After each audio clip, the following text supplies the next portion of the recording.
दोस्तों, हम लोग पिछली क्लास में भारतीय अपवाह तंत्र के बारे में डिस्कशन कर रहे थे। हमने हिमालयन और पेनिनसुलर रिवर की विशेषताओं का डिस्कशन किया था। उसके बाद हम अलग अलग नदी अपवाह तंत्रों के बारे में डिस्कशन कर रहे थे। सबसे पहले हम उत्तर भारत की नदियों का डिस्कशन कर रहे थे, जिसमें हमने सिंधु नदी तंत्र का डिस्कशन आपसे इससे पहले क्लास में किया था। आज हम बात करेंगे दूसरे नदी तंत्र का, जिसे हम गंगा रिवर सिस्टम कहते हैं। आज हम गंगा रिवर के बारे में बात करेंगे।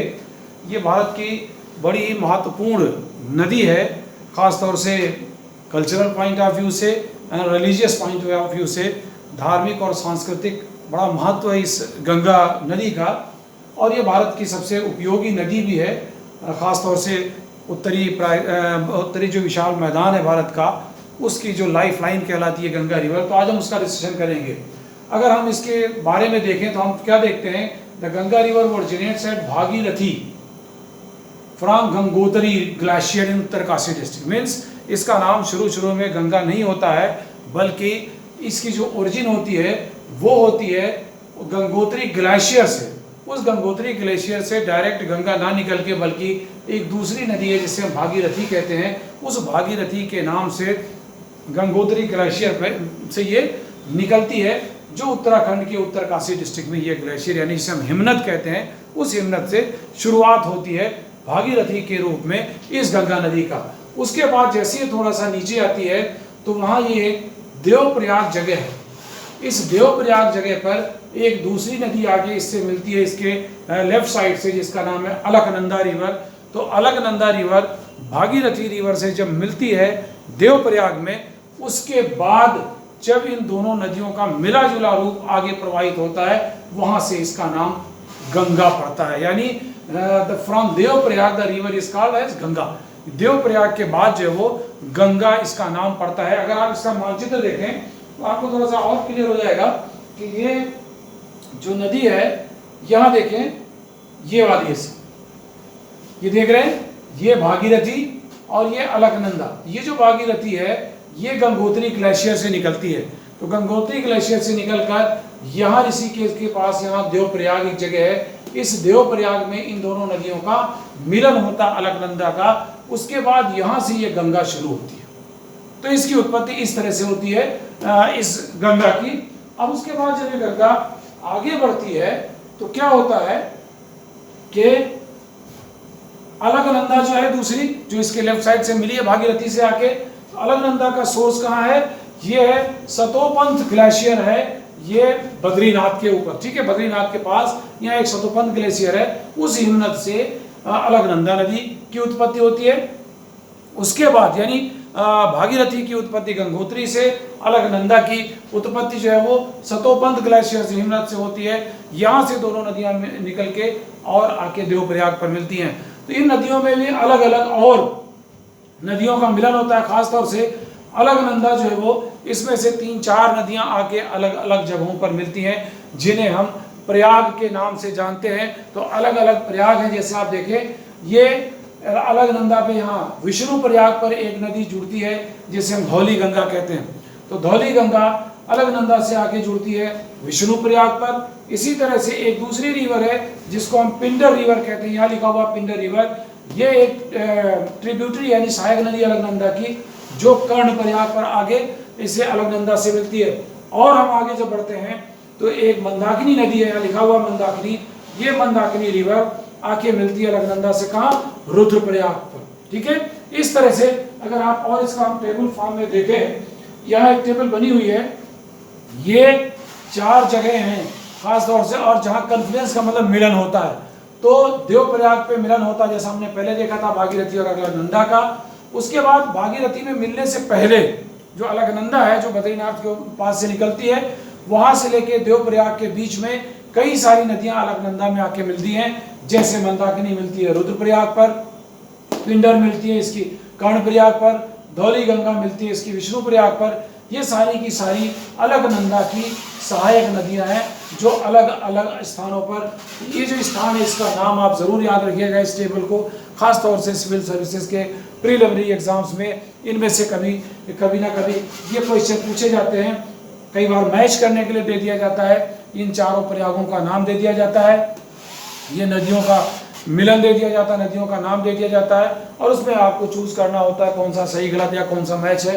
तो आप इसको बहुत अच्छी तरह से याद कर लें, कॉम्पिटिटिव पॉइंट ऑफ व्यू से बड़ा इंपॉर्टेंट है। अलग अलग जो ज्वाइंट प्लेस है इन नदियों का, ठीक है। तो ये सारे प्रयाग थे। अब अगर आप आगे देखें तो यहाँ जब नदी ये मिल गई, यहाँ से गंगा शुरू हो गई, अब ये गंगा यहाँ से चलती चलती कहाँ आती है, देखिए पूरे इसकी लाइन, ये आपको जो नीली सी लाइन दिख रही है, गंगा यहाँ तक पहुँच गई, कहाँ, बांग्लादेश तक, पूरा उत्तराखंड को तय करती हुई और उत्तर प्रदेश को तय करती हुई, बिहार को तय करती हुई, बंगाल को तय करती हुई कहाँ आ गई, बांग्लादेश में आ गई। तो इसका पूरा एक रिवर कोर्स है जिसमें कई सारी नदियाँ इसके लेफ्ट साइड से और कई सारी नदियाँ इसके राइट साइड से इसमें मिलती जाती हैं, जिन्हें हम इनकी सहायक नदियाँ कहते हैं। तो इस मानचित्र से अगर हम आगे बात करें तो अब ये क्या, पहली स्लाइड में हमने ये देखा था कि यहाँ इस जगह पे लास्ट में रुद्रप्रयाग के बाद the Ganga enters the plains at Haridwar. तो जो हरिद्वार जगह है, उस हरिद्वार से पहले ऊपर तो ये पहाड़ियों में रहती है। अगर हम देखें यहाँ हरिद्वार, ये हरिद्वार है, ठीक है, यही इस जगह हरिद्वार है। हरिद्वार से ऊपर जो है यहाँ ये जो गंगा है, जिसमें अलकनंदा और भागीरथी ये सारी मिलकर उसके बाद गंगा शुरू होती है, यहाँ तक ये पहाड़ी एरिया है, ठीक है, पर्वतीय भूभाग है। यहाँ से आने के बाद ये हरिद्वार जिसे हम कह रहे हैं, ये जो हरिद्वार जगह है, इस हरिद्वार पर यहाँ से मैदान में ये नदी इस जगह से मैदान में आके प्रवाहित होना शुरू हो जाती है। यही बात यहाँ लिखी हुई है कि ये मैदानी भागों में कहाँ इंटर करती है, हरिद्वार पे, ठीक है। अब हरिद्वार के यहाँ हमने जैसे पहले पढ़ रखा था फिजियोग्राफी में कि ये वो सारा एरिया है जिससे हम भावर कहते हैं, जहाँ बड़े जो कुछ छोटे बड़े पत्थर भी होते हैं, वहाँ नदी जो है ऐसा लगता है कि उन पत्थरों को नीचे से प्रवाहित होती हुई फिर आके तराई के मैदानों में ऊपर आ जाती है। तो वो सारा एरिया फुटहिल्स जिसे कहते हैं वो है। और हम आगे बात करें तो अब हरिद्वार से क्या होता है कि हरिद्वार से के बाद it flows first to the south. Haridwar से हमने देखा सीधे साउथ आती है, वहां से निकली, उसके बाद then to the south east and east, यानी पहले दक्षिण की तरफ आई, दक्षिण के बाद कहाँ गई, आप देखें नदी को, पहले तो ये दक्षिण आई, दक्षिण के बाद दक्षिण पूरब, और उसके बाद सीधे पूरब की तरफ आ जाती है। यहाँ पहुंच के आगे हम बात करेंगे राजमहल हिल के पास, ये वापस जो है वो फिर दक्षिण की तरफ मुड़ जाती है। यहाँ आप देखें कि एक बार तो वो हरिद्वार के बाद दक्षिण की आई, फिर उसके बाद दक्षिण पूरब की मुड़ गई, और उसके बाद सीधे पूरब की तरफ चली आई, पूरा उत्तर प्रदेश और बिहार कवर करते हुए और बंगाल के पास पहुंच के यहाँ जो राजमहल हिल है, जिसका हमने डिस्कशन पहले कर रखा है भूआकृतिक स्वरूप में, राजमहल हिल्स के पास it again turns to the south east, वापस ये साउथ ईस्ट की तरफ मुड़ जाती है और बंगाल को पार करते हुए ये बांग्लादेश में फिर प्रवेश कर जाती है। उस समय क्या होता है बंगाल में यहाँ कि वहाँ एक जगह है फरक्का, इस पे बांध भी बना हुआ, फरक्का बैराज यहाँ बना हुआ डैम। यहाँ फरक्का पे क्या होता है कि it bifurcates into Bhagirathi and Hooghly, ये बड़ी इंपॉर्टेंट चीज़ है। ये वापस जो है वो वेस्ट बंगाल में क्या होता है, फरक्का जो जगह है उस फरक्का पे वहाँ फरक्का पर ये दो डिस्ट्रीब्यूटरीज में वो जो है वो बाइफरकेट हो जाती है, विभाजित हो जाती है, दो नदियों में विभाजित हो जाती है, जिनमें से एक नदी वापस ये भागीरथी और दूसरी जो वो हुगली है, वही हुगली जिसके किनारे कोलकाता शहर बसा हुआ है। तो ये दो भागों में बढ़ जाती है। अगर आप इसका मानचित्र देखें तो आपको बिल्कुल और ज़्यादा क्लियर हो जाएगा कि यहाँ फरक्का के पास पहुँच के ये देखिए ये लिखा हुआ है, ये गंगा आई यहाँ से, ठीक है, गंगा आने के बाद ये फरक्का लिखा हुआ, ये फरक्का यहाँ इस जगह पे ये नदी दो नदियों में बढ़ गई, एक तो इधर चली गई और एक इधर चली गई। तो ये तो है हुगली, ठीक है, और दूसरी जो इसकी मुख्य पार्ट था ये नदी आगे की तरफ चली गई, यही है वो भागीरथी, ठीक है। दो हिस्सों में बढ़ गई, एक तो हुगली चली आई जहाँ कोलकाता जैसे बसा हुआ आपको पहले जैसा मैंने कहा, और इसके बाद यहाँ एक बांध भी बना हुआ जिसको हम फरक्का बांध कहते हैं, और दूसरी जो इसकी शाखा है वो आगे की तरफ चली गई जिससे हम भागीरथी कहते हैं। यही भागीरथी है, वो भागीरथी एक अलग थी और वापस इसका नाम भागीरथी यहाँ पड़ता है। तो भागीरथी यहाँ की जो है वो मेन नदी होती है। जो भागीरथी आप देखें कि आगे बढ़ती है और बांग्लादेश में पहुंच के क्या नाम हो जाता है इसका, पद्मा और फिर मेघना। अगर आप मानचित्र देखें, यही जो है वो पद्मा मेघना बनने से पहले ही यहाँ लिखा हुआ it ceases to be known as the Ganga after Farakka. ये जो फरक्का बांध है जहाँ से ये दो नदियों में विभाजित हो जाती है भागीरथी और हुगली, तो भागीरथी और हुगली से पहले यानी फरक्का तक इसका नाम गंगा होता है और उसके बाद वापस फरक्का के बाद इसका नाम पुनः बदल जाता है। एक तरफ तो हुगली हो जाती है और दूसरी तरफ वो भागीरथी हो जाती है। यही भागीरथी नदी जब आगे प्रवाहित होती है, जैसा कि आप मानचित्र में देख रहे हैं, ये भागीरथी नदी ये वाली यहाँ आ जाता है। अब ये बांग्लादेश, ठीक है, आप देख रहे हैं मानचित्र, ये बांग्लादेश का मानचित्र। यहाँ बांग्लादेश में जब ये आ जाता है तो यहाँ ये कहलाती है फिर क्या, पद्मा। इसी गंगा का नाम जो फरक्का से पहले गंगा थी वो वो हो गई भागीरथी, और वो भागीरथी बांग्लादेश में आके क्या बन गई, पद्मा नदी बन गई। ठीक है, पद्मा के साथ क्या होता है कि आप देख रहे हैं एक मानचित्र, ये नदी आ रही बड़ी लंबी सी, जो भारत जिसे हम सांपो कहते हैं वहां तिब्बत में, यहाँ आके जो है वो क्या हो जाती है, ब्रह्मपुत्र नदी जो आसाम को कवर करते हुए यहाँ आके ये मिल जाती है। आसाम से पार करके ये ब्रह्मपुत्र नदी जब बांग्लादेश में आती है, यहाँ लिखा हुआ जमुना, तो ये इसका नाम हो जाता है जमुना।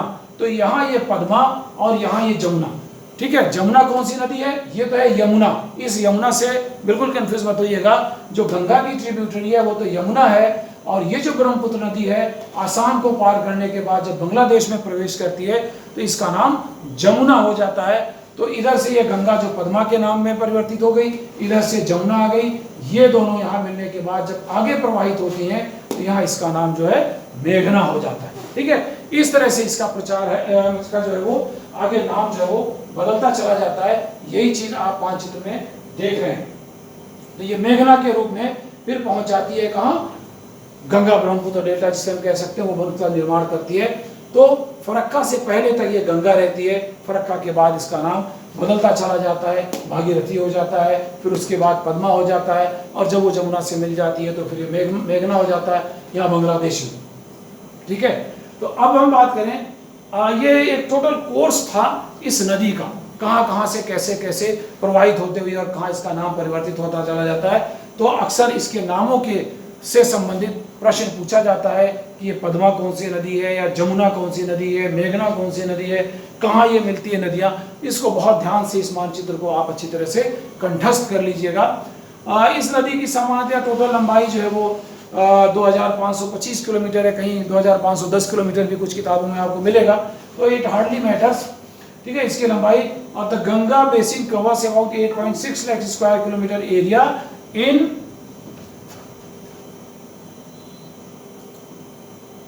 India alone. भारत में इसका जो अपवाद क्षेत्र है वो 8.6 लाख वर्ग किलोमीटर है। ये बेसिक बात थी गंगा नदी के बारे में, इसके मेन कोर्स के बारे में। हम इसके बाद अगली क्लास में इसकी जो बाईं तरफ से मिलने वाली सहायक नदियां हैं वो, और जो दाहिनी तरफ से मिलने वाली सहायक नदियां हैं उसका विस्तृत डिस्कशन करेंगे। आज हम यही अपनी बात खत्म करेंगे। धन्यवाद।